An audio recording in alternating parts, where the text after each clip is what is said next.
Jack Calloway liked to blend in. He wasn't invisible, not exactly, but at 6'2", with shoulders like a linebacker, he could be pretty imposing when he wanted to be. Most of the time, though, Jack just wanted to be left alone. He went to class, aced his tests, and kept his head down. Nobody messed with him. They knew, without him ever saying a word, that he wasn't someone to provoke. It wasn't that Jack was a bad guy, he just had a lot on his mind. His dad, Big Jack, was, let's just say he was well connected in certain circles. Circles that involved shady deals and back alleys. Jack had grown up knowing which fights to avoid and how to read a room. He'd learned early that trouble had a way of finding you even if you weren't looking for it. It was a Tuesday, just like any other. The sun was shining, the birds were singing, and the cafeteria was buzzing with the usual lunchtime chaos. I sat at my usual table in the corner, earbuds in, pretending to listen to music. He was actually eavesdropping on the conversation at the next table. Two sophomores were arguing about some girl. Typical high school drama. Then everything went sideways.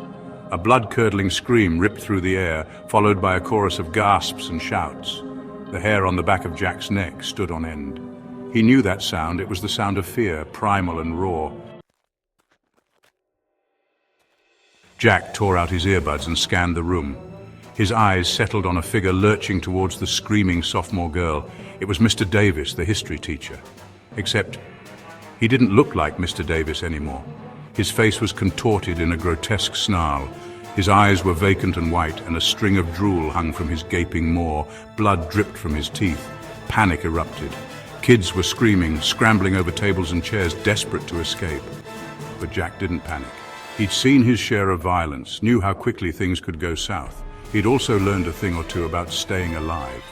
He reacted instinctively, years of ingrained caution kicking in. We gotta get out of here. It was Chris, a skinny kid from Jack's physics class, his face pale with terror. He was clutching the arm of a girl Jack recognized as Maria, a star athlete who always seemed to be surrounded by friends. Now she looked terrified, her usual confidence shattered. This way! Jack barked, grabbing Chris's arm and pulling him toward the kitchen doors. Maria followed close behind, her eyes wide with panic. A fourth figure, Ethan, the class clown, stumbled after them, tripping over an overturned chair. Jack hauled him to his feet. There was no time for hesitation, no time for fear. They had to move. The kitchen was a scene of pandemonium. Trays and utensils lay scattered across the floor, abandoned in the rush to escape. Two lunch ladies stood frozen in place, their eyes wide with horror, as a group of students sprinted past, knocking over a cart of dirty dishes. One of the lunch ladies, Mrs. Sanchez, a kind woman who always slipped Jack an extra cookie, was backed against a wall, her face contorted in terror as a figure shambled towards her. I didn't think, didn't hesitate. I grabbed a fire extinguisher from the wall, ripped off the safety pin, and unleashed a jet of white foam, aiming for the figure's head. It stumbled back, momentarily blinded, giving Mrs. Sanchez a chance to scramble to safety. Come on! Jack yelled, ushering the group through the swinging doors and into the hallway beyond.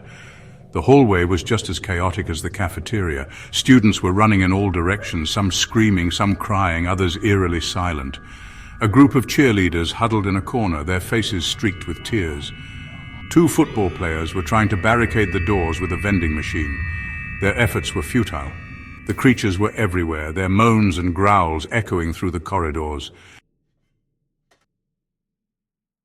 We need a plan. Where do we go? Jack's mind raced. The school was a death trap. They needed to get out, find somewhere safe. But where? The police station. It's only a few blocks from here. Jack nodded. It was a long shot, but it was their best option. Let's go, he said, leading the way down the hallway, his senses on high alert. They moved quickly, sticking to the shadows, avoiding the creatures as best they could.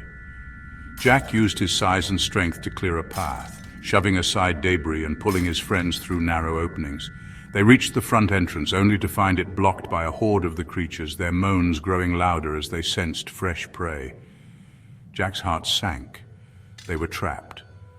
But then he noticed a side door, partially hidden by a trophy case. It was a long shot, but it was their only chance. He yelled, leading the charge towards the door. He didn't know what lay ahead, didn't know if they would make it out alive, but one thing was certain. Jack Calloway, the quiet kid who just wanted to blend in, was nobody's idea of a hero. Until now. S1. Media group, teenage boy shouting while pointing in a specific direction. Young man giving directions in an emergency. Edit stock, edit distribute underscore equally. This way!